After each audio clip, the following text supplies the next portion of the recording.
Welcome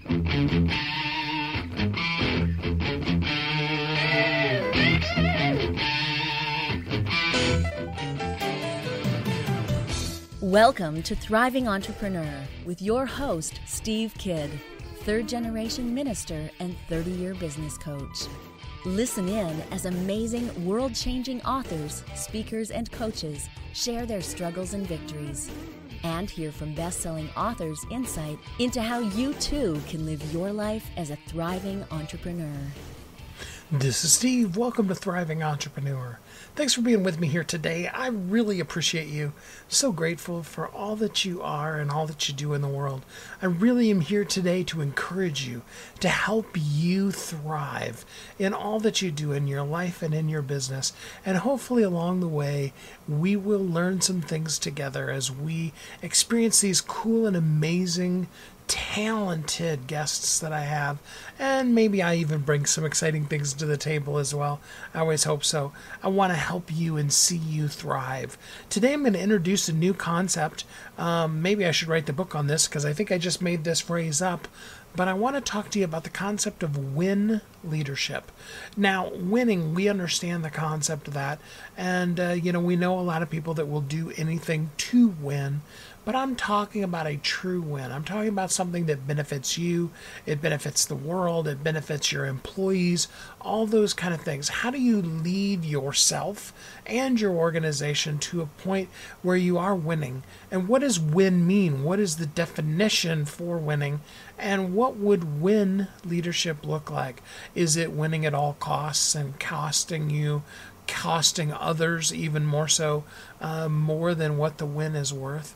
Or is there a methodology where you can win, the people that you help can win, the people that work with you can win, where everything in the style of leadership and in the stuff that you do in this world is a win? It's not just a win-win, but it's a win-win-win-win-win-win-win all the way around. What is this thing called win leadership? Like I said, it's a phrase I just made up as I was looking at these guests and seeing what went together with them. And I thought, you know what? That's it. That's the thing. Let's talk today about creating a process of win leadership, about showing up in the world as win leaders. I love that concept. I hope you do too. I know that as you adopt it, you too will live as a thriving entrepreneur. I've got 3 amazing guests for you today, and we are ready to jump right into it. Here we go with our first guest. Join me in welcoming Michael Brooks. Hey, Michael, how you doing today? Steve, fantastic. Best day of my life. Thanks for having me a part of the program. Happy to be here. I appreciate it. Absolutely. So first off, tell us just a little bit about who you are and how you show up in the world. Well, first and foremost, I'm a dad and a husband. Got a couple great kids. Little background business-wise, been an entrepreneur since I think as long as I can remember, since my first dog walking business, then candy selling business. But right now I have authored 3 books, one on electronic payments, one on digital currency. And my most recent one is on remote work and how to win with freelancers, which ironically, electronic payments, digital currency, and remote work are all topics that weave together really well. There's a lot more synergies there than one might think. I'm founder of a company called GoLance. We're a freelance marketplace that competes with the big major freelance marketplace that I'm sure you've heard, Upwork, Fiverr. We think we're better, but we've still got some long way to go. Been building that company for about 8 years. Got a beautiful team, amazing people that I work with, and I work to show them appreciation every day. Everything that I've learned entrepreneurialism-wise, I wrap in and I let culture guide what we're doing more than anything else. So that's in a nutshell. Any podcast you hear me talking about anywhere I'm going, I'm talking about business culture and how profoundly that affects teams and companies. So we won't even get into Fiverr because that's just a whole nother, whatever word we want to use there for that. But let's talk a little bit about comparisons with you and other places like Upworks and places like that. And what sets GoLance apart? What's cool about them? Okay. So, yeah, I mean, right. I'd prefer to talk about the differences between us and Upwork. I usually try to be as respectful to my competitors as possible. And I even refer to them as industry counterparts. But I tell you what, Steve, I just kind of stopped. I don't think they're a great company. I think they do a lot of business, but as far as the way I look at them as fighting a constant war of attrition, mainly because of their policies. They're in the business of saying, "Hey, Steve, you're really good at what you do. Let me go find someone that'll hire you that wants to tap into your talent," and they actually do that pretty well. In fact, I would say very well, and that's one area where they should do that well. Where they fail is they say, we're also going to have our fees so egregious that we're going to need to put such controlling mechanisms in. In my opinion, it hinders your ability to service your client. And it hinders the client's ability to get full value from your service in many cases. So we focus on, lower fees means I need to have less control, right? I don't need to hone over and look over your shoulder and make sure you keep all communications within our platform and you never talk to anybody and give them their phone number because I need to make sure that I own you. I can create enough value and the right culture that the clients and the freelancers we work with say, okay, yeah, well, this platform's going to make a couple bucks. That's fine. That's palatable. They're building a relationship with me, with us. And or better yet, we're building a relationship with them where we're constantly bringing enough value so that they don't feel they're taken advantage of and they're looking for a chance to disintermediate, which means you talk to your client, you leave, right? I don't think that needs to happen. But I think invariably it's going to. Right? It's going to naturally occur. It's just, do I have a system that encourages that, but controls it so that you can't, or I make it difficult? Or do I have a system where a business where our platform, our company structure, our fee structure, and our service provides so much value, consistent value, that you go, you know what, I'm just going to be fair. And if that doesn't work for somebody, I really don't want to work with them.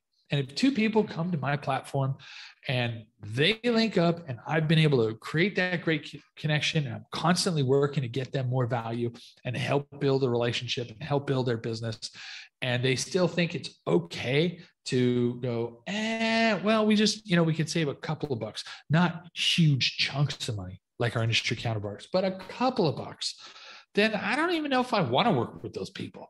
So I go, okay, have a good day. I'm going to go focus on the relationships that are going to see the value, because those are the ones that are going to be working with me forever. And I think I believe a lot in business karma, and that's how I get into the relationships, and that's how we service and manage those relationships. So I think from more of a cultural, but very much a business mindset of transparency, value, trust versus control, that's the difference. I don't know about you, Steve. I don't like to be controlled. I don't like the concept where I feel like I'm owned. If I'm going to allow any entity the privilege of servicing my business, right, I'm going to expect that they put forth their absolute best efforts and they continuously put value in. And I know that our freelancers, our clients, together, our customer expects that from us. And if we're not meeting that, then we don't deserve them, regardless of how they met. That's how we're different. I love that approach so much. I have a friend of mine that we won't name that other place again. We said their name once. Well, maybe even twice. We will just refer to them as Schmuckwork. That's okay. Good name for it. Yeah, absolutely. So, because I have a friend of mine that She was looking at a relatively higher end contract than would be typical for especially that place. Because it feels like every time I go in there that it's just like a race to the bottom, like who can be just the cheapest on the block, like I think they want to compete with Fiverr, you know what I mean? But anyway, that's me griping. But the amount that she was gonna have to pay to them, it made it so that it was a loss for her to be able to do the project because of the number of hours that it was. I appreciate your approach to it. Well, I appreciate that. Yeah. I mean, we're not in the business of putting people in a position where they can't work. And yeah, the race to the bottom, I'd rather work with somebody forever, right? If I, for lack of a better term, if I enroll a client and I convince them to work with me, and then I've got a freelancer, I convince them to work with me. I go, guys, I'm gonna help you guys both do business. I want to work with those people forever, and I want to put together an align our business so that they feel good about it, not controlled about it. And then also, and I've seen articles and they're nasty, and I'm on Facebook all the time. I see these review farms, and it's like, how do you trust them? How do you trust these people? Right. And that could happen to anybody, and that could happen to us. We don't run into that problem. We're a lot more hands-on.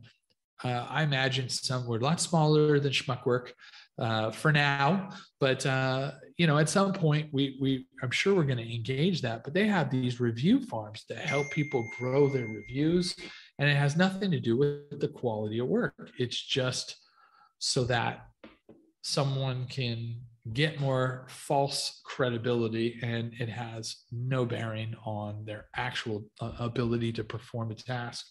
So our focus is a lot more cultural at this point, and testing, and like, whereas I look at Schmuckwork and some of these other guys is like the Tinder of work, we're more the eHarmony focus. We're looking to make marriages. We really want to find the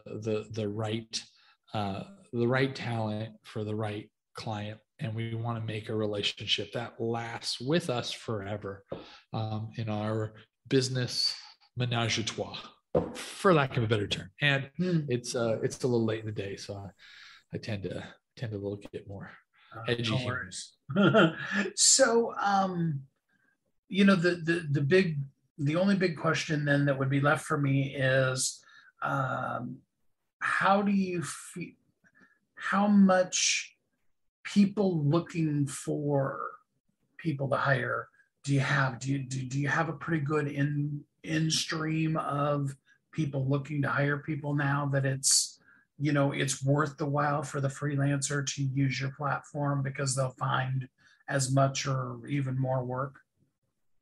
Well, so there's pros and cons to being the small guy, right? The con is, no, we're not as the other guys. They have a lot of capital, and they've gone and they've built for now. They've got more jobs posted. I have seen articles too, and I've gone in Schmuckworks forum, and you can see this too, where some of those posts were not real. Some of those job posts were not real, and people had to pay to post, which is despicable. It's despicable that people had to pay to post to apply for to bid on a job that didn't exist. And the fact that they would allow it, I think, is gross. But the pro to having a smaller base is we get to know our freelancers. I mean, we have some freelancers on our platform, and we've had them on our podcast that have made over $1 million with on the life of their business with us. And we're really proud of that. So when we get a better understanding of the people that are on our platform and that are working with us, we can help get in there, and we're a little bit more hands-on. So no, there's not the heavy flow of influx of opportunity. I wish I could say there was, but at this point it's not there yet. But I will say we get a lot more care.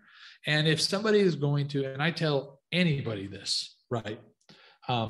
If you're looking at, well, one, you don't have to make as much on our platform to or let me rephrase it, you don't have to charge as much to make the same as the other guys, right? So that's going to attract business, and that will continue to attract business.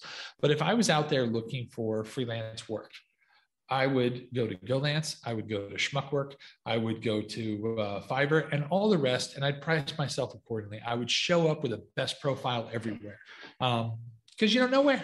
You don't know where you're going to get to work. You don't know where you're going to find that great client. And I would honor the terms of the platform, even Schmuckworks, which I think are egregious and disgusting personally, but that's my opinion.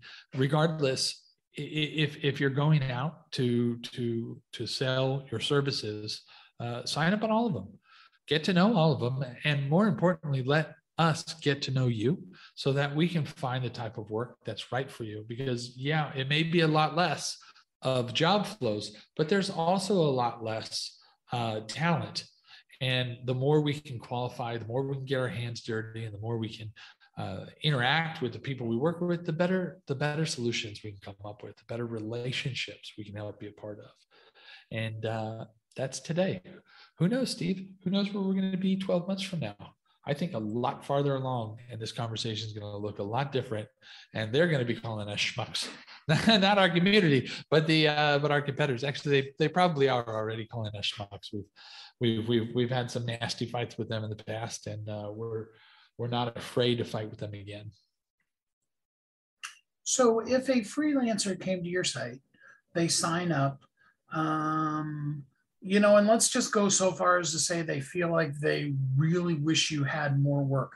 Do you have some things in place that you could do to help them get the quote unquote more work that they need in order to have it be worth it being on your site? Yeah, so we're constantly going through our site and posting jobs through our SMB service. So we do have, like Schmuckwork has their enterprise. We have services where we go work with small to mid-sized businesses that want some either talent recruitment, which is what we do, or actually go out and develop. We have some really monster solid teams that once we identify and we find someone that we're working with, we're bringing them work over and over and over again, and not just through an algorithm, not just through, hey, go apply for this job, but we actually get to know the people, and we know our clients very well as well. So our SMB, small and mid-sized business services team, is growing, and we do more of the recruiting ourselves.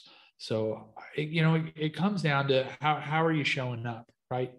If somebody comes to our platform and they put their best foot forward and they fill out a full and complete profile, and they put on their best digital reputation face, we're going to do our best to help find them the type of work that they're looking for at the right price.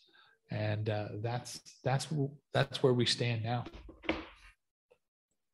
I love that so much. So give us the information. Let us know exactly how to go to GoLance and get signed up and become either a vendor or a freelancer. Sure. Go to golance.com, www.golance.com, and simply fill out a profile. If you're a client, it'll ask you. If you're looking to hire, if you're looking to get hired, it'll ask you. Go through the process. And if you'd like to, my name's Michael Brooks, PR at Twitter, PR as in Puerto Rico, because that's where I live. And, hit me up directly. Let me know you're looking for some work. Let me know what type of stuff you can do best. And I promise we'll put our best foot forward, and we'll put our team on it. We'll do what we can to get you the right work or find you the right people. Well, Michael, I really, really appreciate what you're doing in the industry. Your whole approach to it is just so important and so necessary. Thanks so much for being who you are, doing what you do, and for making the difference that this industry most definitely needs. Thank you. I really appreciate it. Thank you, Stephen. Thanks again for having me as part of the program. I appreciate it. Really happy to be here today, and happy to share these thoughts with you. And it's enjoyed the conversation. Well, it was great having you on the show. Thanks so much. All right. Hey, have a great one, Steve. Thank you. A real win for your organization may be the freelancers, the people you bring in. Who are the folks that you can surround yourself with that both effectively and impactfully do the job, but also help empower you to show up and be your best in the world? What a great win that is when other people can bring their skills to the table and they can help you out and help you make the difference in this world that you were meant to make as you live as a thriving entrepreneur. Let's take our first commercial break and we will be right back here on Thriving Entrepreneur.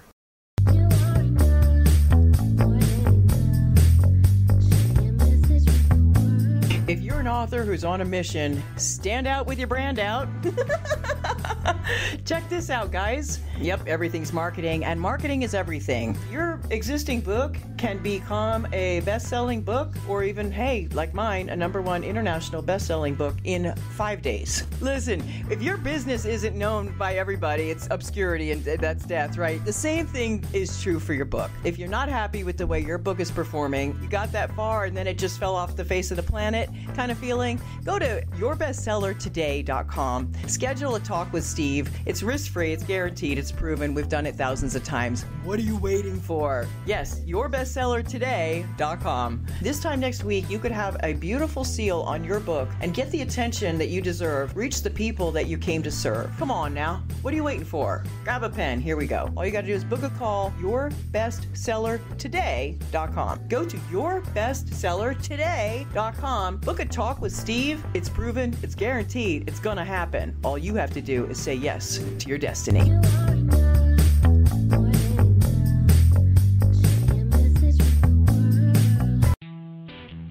Welcome back to Thriving Entrepreneur.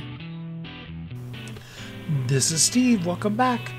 Thanks for listening to Thriving Entrepreneur today as we talk about win leadership. I'm hoping to be able to up-level you to a point where your leadership is always a win. It's a win for you. It's a win for the people in your life. It's a win for your staff. Just for the world in general. Let's win in a way that makes this world a better place. Doesn't that sound amazing? I love the thought of it. I'm so excited about this next interview because it's one where I got to just have a fun conversation with this amazing person and then help bring him to the world and to you specifically to help us all be the best version of ourselves. Let's jump right into it. Join me in welcoming Sahill Shandon. Hey, Sahill, how are you doing today? Yeah, I'm very well. Thank you for asking, Steve. How are you? I'm good, thank you. So first off, tell us just a little bit about who you are and how you show up in the world. So I'm currently stationed out of Dubai. I have been born in Dubai and I grew up in New Zealand. I currently do PR for many individuals all around the world. Yeah, so the kind of relationships that I've built over the time is with some top tier media outlets, and I'm here to figure out if there's some possibilities writing some articles about yourself and getting them published onto some well-known publications. Yeah. So tell me a little bit about the things that you do in the world and what you would write about. Sure. So what I do is, as a person, I love automotive.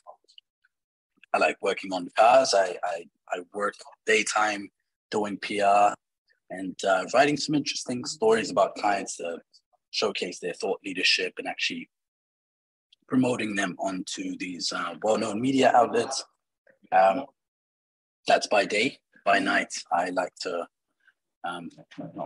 work on cars and actually, that's a little bit about myself. And the kind of writing that we do is mainly about, your thought leadership and actually trying to help solve a problem that exists in this world. I came across your platform and I thought it was quite interesting with your website itself. And I was quite curious to learn a little bit more about yourself, Steve. Well, cool. So tell me, what are the kind of things that I do in the world that you'd love to learn more about? Firstly, on your website itself, I've noticed that you sort of, you help people have a voice and actually, get some books out there. I know you've mentioned something along the lines of imagining people as bestseller authors, and what would they do with their business, and sort of become a bestseller would be quite good for a lot of people. It's not just a good marketing strategy, but also a lifetime goal for a lot of business owners. So I was very, very curious to learn how you do that, and how your experience has been like in that part of the world. Yeah, absolutely. I did the first book that I worked on and did the publishing for in 2007. Since then, there's literally been thousands of people that I've worked with. I have 100% success rate making people bestsellers. Help anywhere from concept of what should you write to the story development end of things, the writing, the publishing, and of course the marketing into bestseller. Every single one of those people is a bestseller, 100% success rate. Really becoming a bestseller is a system. It's not really magic. It's kind of like when you're a little kid and you discover that at Christmas time, your parents are the ones putting the toys under the tree, not Santa. It's kind of like that when you know what you're doing. But it is actually the really most powerful certification program you can have. It is the #1 influencer credential. Yeah, that's actually really interesting because just like PR, I get that sort of reaction a lot of times from clients where they're like, "Oh, that's how it's done." So they always think that it's really just the brilliance of people that gets them published. But I was always curious to learn about how books are actually published and how a lot of these sort of influencers and people that I follow, how all of them bestsellers, there must be some kind of algorithm to it, and there must be some way for them to make that happen. So I guess it's yourself that makes that happen, and still kind of curious how that works. How do you get to be a bestseller? How do you get that sort of certainty of being a bestseller? Well, bestseller is it is definitely the Amazon's algorithm. I only focus on Amazon because Amazon is the only platform that is statistically driven. Any other bestseller list around the world that I know of, they are more an editorialized list of who the people, in their opinion, are the bestsellers, and or reflection of wholesale purchases by big box retailers, both in the United States as well as around the globe. Amazon is literally based on the concept of, and they update hour to hour. So it's a much more volatile list as far as you could be on the bestseller list this hour and potentially not the next hour. It doesn't move quite that quickly, but potentially that could happen. And the thing about it is that it looks at if a book is at #2 and a book is at #3 in that hour, that means that the book at #2 sold more copies than the book at #3. And Amazon's particular algorithm doesn't care whether the book was $0 or it was $1 million. They're not looking at how much money was made off of each individual book. They're looking at unique individuals, which they base off of an email address. So each sale is a reflection of a unique email address that came in and got the book. And then it's updated on an hour by hour basis. So just to give you a general idea, there are a ton of nuances, and there's a bunch of SEO that I do. About 80% of what I do is behind the scenes, SEO work and technical things. But just to give you an idea, as far as Amazon's algorithm looks, if a book sold as little as 10 books in an hour, that is algorithmically more than 200 in a day, which is more than 6,000 in a month, which is more than 72,000 in a year. So in other words, a book that sold 72,000 copies in a year may have never had an hour that they actually sold 10 books in 1 hour. Therefore, when you're looking at what is actually the best-selling book right now, the most up-to-date statistics, and Amazon is 8 to 36 hours behind in their reflection of the hour that they're reflecting. So if you were looking at Amazon right now, you'd be seeing technically the reflection of the sales from probably about this time yesterday. Yeah. But yeah, I mean, when they look at it, they're like, wow, I mean, this book did better in that hour than, a whole bunch of other books, regardless of how long or how many they've sold in the past. And there's other nuances to it, but that's the easiest one to understand. Right. That's very interesting. So there's a lot of metrics involved with that. That's actually very cool. Yeah, I guess maybe I'll tell you quickly what we do at Pathos as well, with kind of publishing articles. A lot of times, people like yourself, Steve, we want to be able to showcase your thought leadership by how you are trying to help provide a service. So we write articles strategically about yourself and the kind of service you want to provide to people. And then we sort of get these articles published. And I see a lot of similarity with what you do, but a little bit less involved with metrics, because PR is really about, building that credibility for yourself. And I guess a lot of it does come down to publishing books where it can be a value add to yourself, where if you were published on places like Bloomberg, Forbes, and so on, where that can be a definite sort of added value for yourself. We make that possible. So I'm guessing we're both in the kind of business of providing the service of the other side of marketing, if that makes sense. That's why I like to call it, where it's the other side of the coin of marketing. Yeah, absolutely. So, your website even says pay on results PR in the world's biggest publications. So, you get the people in there, and then what results are you looking for? So just the result of, I got you listed in Forbes magazine, for example, and then the person pays, or how does that system work? Yeah, it's actually a very interesting question, Steve. A lot of times, it's a bit of a norm now. If you started to notice that a lot of PR firms, they want to work with clients without having the kind of assurance that they are going to get placed. A lot of times you're paying for a retainer fee or a monthly charge, which might not even end up sort of getting you picked up somewhere. So because that's sort of been so challenging, left a lot of people burnt in the past, where they've been paying for 6 months for a retainer without even seeing a single placement. And when the time does come, and they sort of they're kind of painting the PR firm that, hey, where have I gotten placed? What have I gotten out of this? They randomly just put them into some random blog or back sort of a subdomain of some publication, which they say and they claim to be valuable, but a lot of times it's not. So what we find to be success is using the relationships that we've built. We can make sure that we write strategic articles that can deliver a message according to the requirement of a client, and then actually getting that article picked up. So pretty much doing all of the legwork first and then getting paid for it after. So we take a massive part of risk where we stand the chance of not getting an invoice paid even after delivering that final product. And the final product being getting placed onto let's say Forbes or Wall Street Journal.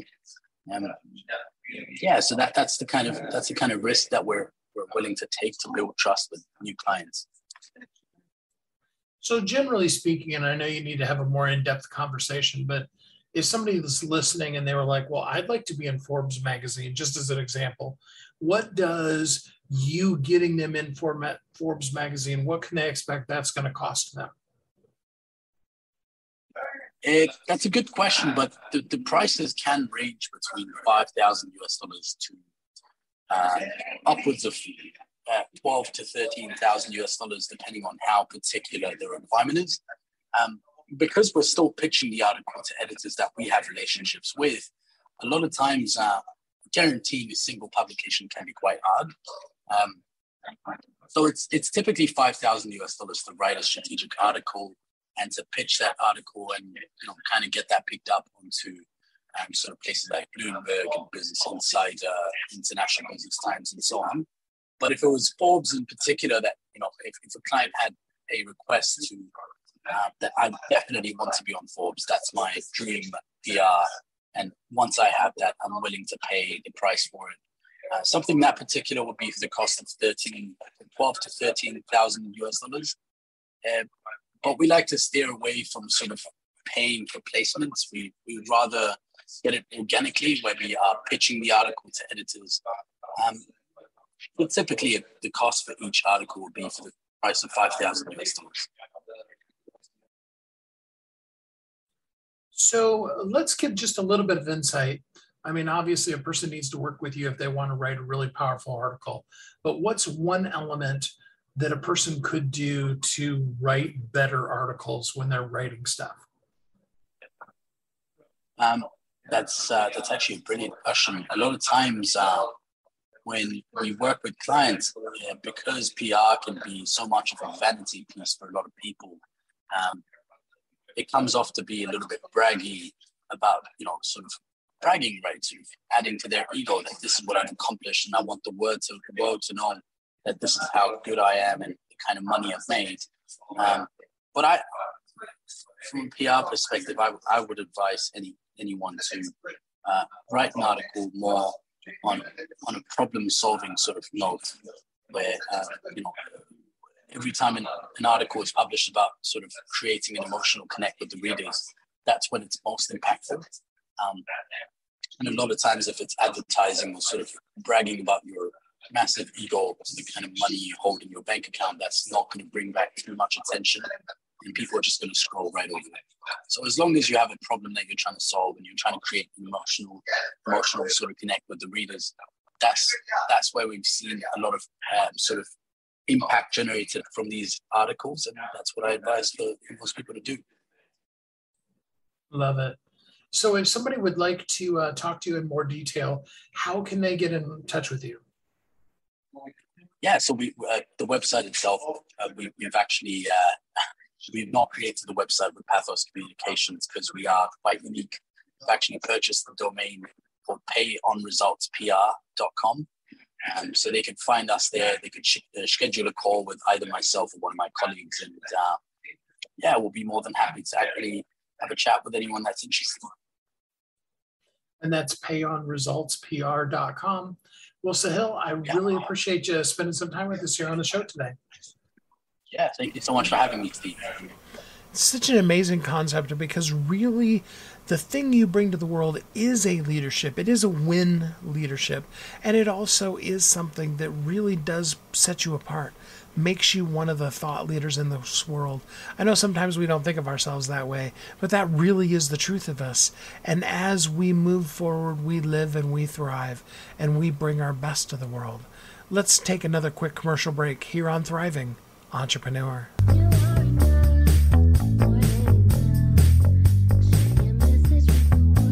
If you're an author who's on a mission, stand out with your brand out.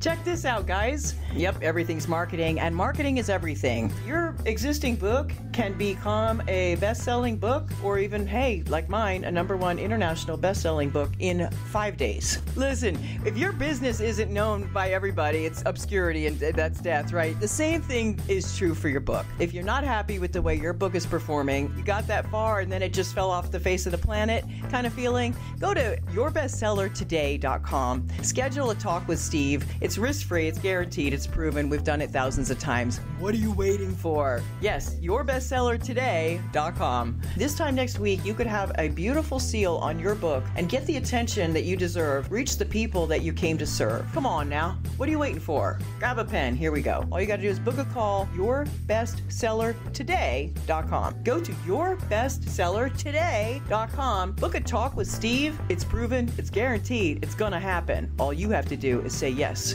to your destiny.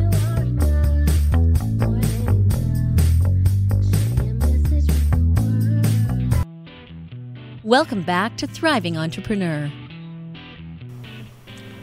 This is Steve. Welcome back. Thanks for listening to Thriving Entrepreneur today as we talk about win leadership. How can you be a leader? How can you have a style of leadership that is a win, yes, for yourself, but also for the people in your company and for the people that you're meant to serve? We have one last really amazing guest, and I want to jump right into it here now with you. Join me in welcoming Faisal Hogue. Hey, Faisal, how are you doing today? Doing good. Thanks, Steve. Yeah, absolutely. So tell us a little bit about you and how you show up in the world. Well, I'm a serial entrepreneur. I'm from the tech world. I've been at it for almost 30 years now. I've worked with some of the largest companies on the planet, along with our U.S. federal government. I'm originally from Bangladesh. I've written several books on the topic of entrepreneurship, innovation, mindfulness, etc. And I live in Stamford, Connecticut. Perfect. Well, so, and you're a best-selling author. Let's just talk a little bit about this really interesting thing you have on your speaker one sheet. And you're talking about managing the revolution that's taking place rather than having revolutionary change manage us. First of all, do you have a specific revolution in mind, or are you just talking about revolutions that happen in people's lives? I think it's a little bit of both. I mean, if you look at especially last 3 to 5 years, I mean, we've gone through dramatic changes, across the globe, and every single person has been impacted by it, professionally and personally. And I kind of summed it up in 4 different categories of those major changes that has happened, namely the pandemic, the widespread misinformation, climate change, and vast, technological changes, which collectively now being defined as fourth industrial, revolution, which is combination of convergence of different technology. So these 4 things are really the driver of changes, and it has impacted the way we work, the way we live, the way we travel, the way we interact with other people, the way we seek health services, et cetera, et cetera. So, and some of them are in our control, but most of them are not in our control. So the challenge is how do you survive and thrive in the context of those kind of massive changes? Such a great point. So, change happening around you, you have no ability to change the change. How do you thrive in a situation that's out of your control? What's the secret? I think the secret is there is no secret. I mean, but I mean, on a serious note, I mean, at a very rudimentary level, it really, since we can't predict tomorrow, you kind of have to, you have to kind of get prepared with your skill set and constant learning and apply it with systemic execution that is that can touch yourself, but that can also touch other people with empathy.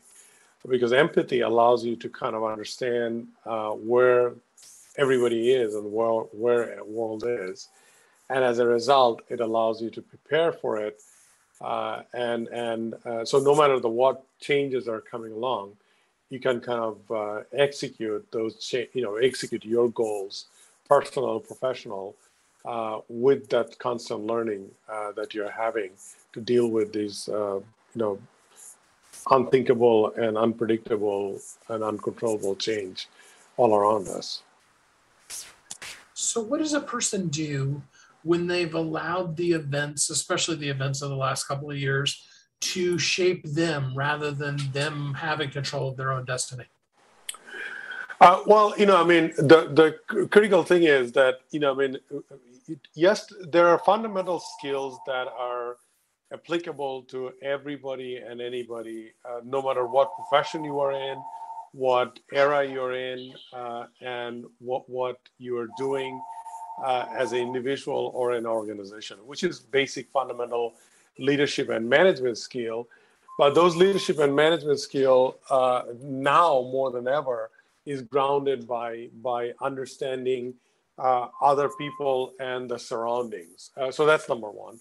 Number two is that you can't really execute anything unless there is a systemic way of thinking about it because everything is kind of connected. So, for example, if you want to, write a book, you have to kind of look at not just writing the book, but how you have to work with other people to get that book out there. Or if you have a product, you have to figure out how your product, kind of fits into the rest of the world and how you can take that product to the next level and distribute it. Those are all systemic execution.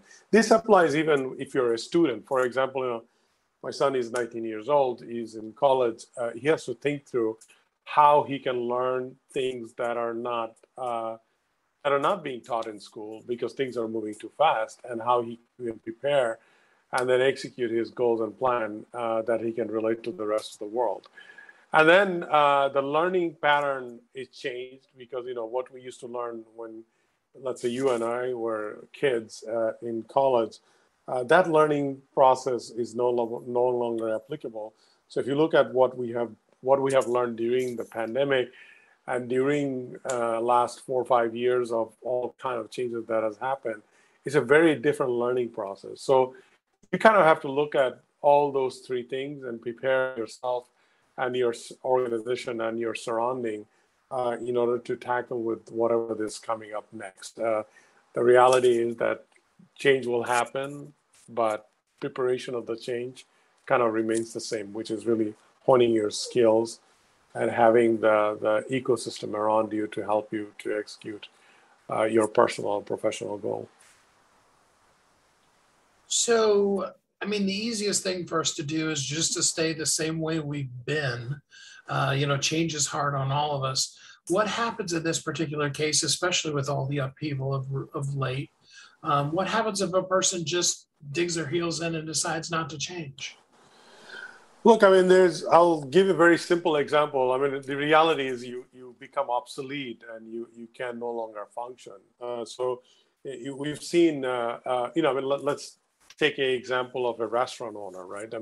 We all eat and we can all relate to restaurants.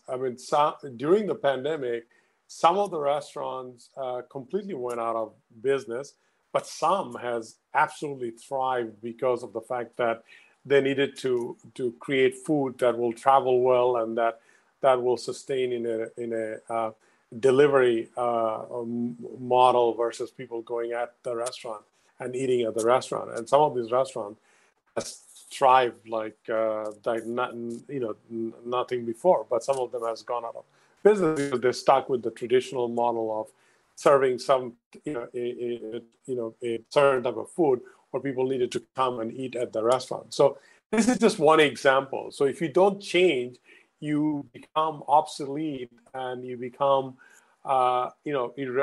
irrelevant, and you can't really survive. You can forget about succeeding. You won't survive. So you have to kind of reinvent yourself if you want to survive, let alone thrive in any kind of changing environment. What do you think is the biggest thing that people don't want to let go of right now because it's just been that way for so long? I think, change is hard for everybody because, people, it's easier to kind of keep everything status quo and do the things you have been doing and kind of go along with it, right? And so we've seen, people got stuck at home and didn't want to go anywhere. And then we got used to working at home. And now we are kind of digging the heel that, we don't want to go back to work because we got used to working from home, as an example, right? The reality is that it's never, nothing is absolute. There is always gray, and for most people to be adaptive and living in the gray is very difficult. Most people are black and white, but human beings are very much habitual. We get used to whatever, and we kind of adapt to it, and we are adaptable. So the good news is that if we know how to adapt, we can actually reinvent ourselves. But it's hard. It's once you get used to something, it's kind of hard to get out of that mold and do something that's different than what you've gotten used to. But people who does get out of the mold and become very adaptive, they actually thrive very well and do very well. So the challenge is, do you want to be one of those people that just stay status quo and be a leader and drive the change, or do you just die in the tsunami of the wave, the change wave that's happening all around us, and never be able to reinvent yourself?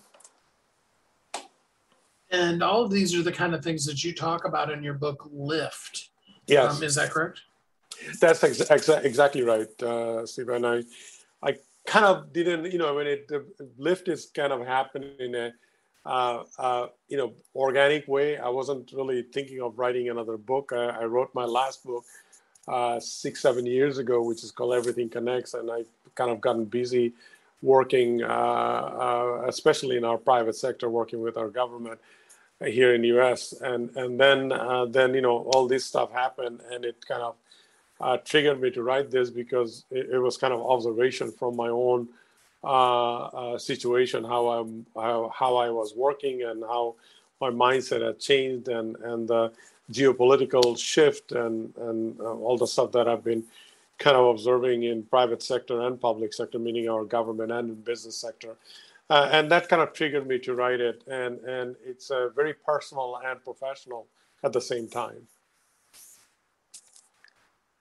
I love it. Well, and the book is available on Amazon and all the places you can get books? That's correct. It's available everywhere. It's available in the form of ebook and hardcover and audiobook. And there's also, we did some documentary style coursework. And by the way, all the proceed of this book goes for charity. So I've got 2 charity organizations that I'm supporting. One is cancer research. Other one is the World Food Kitchen, who provides food for anybody who needs food across the globe. So I'm happy to do this because I find this very impactful and meaningful. I love it. So for the people that are listening, give us a little bit of insight. Give us something that we could take action on right now to really begin to bring out the leader in ourselves amidst all of this change.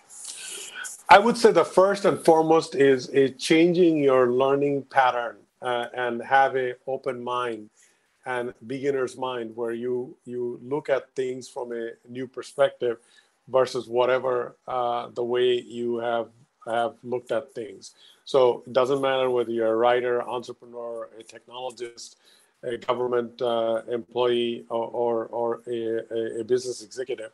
Look at things from a different perspective. That's number one. Number two, which is actually very difficult for most of us to do, is consciously practice empathy, because we have to put ourselves. We can't really feel other people's situation, but we can kind of try to look at things from other people's perspective, because when we do that, then it allows us to be better leader and better human being. And given all the things that are happening across the globe, it's very critical that we lead from empathy, which is personal and from a broader scale. And the third thing is that nothing happens if we cannot put a system in place. By system, I don't mean a software. I mean that a repeatable process that allows us to do something. So that requires conscious thinking of connecting the dot between what is it that you have as aspiration and how you can make that happen in reality. So those are the 3 things that you can do right now to take yourself to a roadmap for next level of whatever that you're doing. And the 3 things that I just talked about, it doesn't matter what is your station in life. You could be a student, you could be a solo entrepreneur, you could be a professional at a job at a company, you could be a government leader, you could be a chef, you could be an engineer, or you could be a artist. all those three things applies. I love it. So if somebody wanted to go deeper with you, is there a way that they can get in contact with you? Sure. You can go to my website, which is faisalhaq.com, or you can search me on the internet. But I mean, one of the things I try to do is make these my own learning very accessible through writing, through digital courses and through apps that anybody can access to, and most of these things are free, so you can access it anywhere on the internet. Well, Faisal, thanks so much for spending some time with us here on the show today. Thank you so much for having me, Steve. Appreciate it. I love that phrase about managing the revolution as opposed to allowing the revolution to manage you. There's so many things going on in our world, especially today. I mean, I think it was probably always that way, but it just kind of feels like recently we're going through some extreme, massive changes. And there's a lot of times when all of these outside sources can really feel like they're trying to define you rather than you defining what your world is and how you're going to show up, how you're going to be the best version of yourself in the middle of all the things that you can't control. I love the phrase that Sid Bauman taught me. He said, control what you can and don't worry about what you can't control. It's been so impactful in my life because so often we emphasize our time and our attention on all the things that we have absolutely no control over, and we let slide all the things that we could impact, that we do, that makes a difference in the world. And we get so caught up in the exhaustion, if you will, of trying to control everything. I think of my little dog Mocha, because I think about her all the time. And there are times when she gets really stressed out because she wants to control her whole environment. And it can become exhausting to the point where she'll just flop down in exhaustion and fall asleep, because a lot of times there are things in this world she just can't control. People walking down the street and loud noises outside, or the thunder and lightning storm that she barked at the other night was so cute. I scooped her up and brought her into the bed with me because she was so scared and she didn't understand and she couldn't control it. And I think a lot of times that's the way our life is we just get scared and we try to control it rather than realizing there are some things we can't control, but we can really show up as the best version of ourselves in everything that we do. And we can create that win in our lives, that win in the lives of the people we work for and the people that we work with. And in doing that, we really can show up in this world while it's called today as a thriving entrepreneur, making the difference that you, the uniquely brilliant person that you are, created for a purpose because the world does need you, that you can show up, be that person, and live every day and thrive. Thanks so much for joining me here today. I hope until we're together again next time, you have a great week. Thanks for listening to Thriving Entrepreneur today. If you want to get your question answered, send an email to questions@wehelpyouthrive.com. We look forward to you joining us again next time.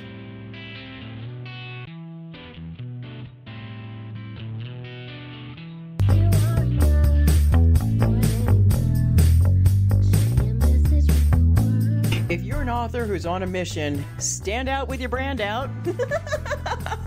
Check this out, guys. Yep, everything's marketing, and marketing is everything. Your existing book can become a best-selling book, or even, hey, like mine, a #1 international best-selling book in 5 days. Listen, if your business isn't known by everybody, it's obscurity and that's death, right? The same thing is true for your book. If you're not happy with the way your book is performing, you got that far and then it just fell off the face of the planet kind of feeling, go to yourbestsellertoday.com, schedule a talk with Steve, Steve. It's risk-free, it's guaranteed, it's proven. We've done it thousands of times. What are you waiting for? Yes, yourbestsellertoday.com. This time next week, you could have a beautiful seal on your book and get the attention that you deserve. Reach the people that you came to serve. Come on now. What are you waiting for? Grab a pen. Here we go. All you got to do is book a call. yourbestsellertoday.com. Go to yourbestsellertoday.com. Book a talk with Steve. It's proven. It's guaranteed. It's going to happen. All you have to do is say yes to your destiny.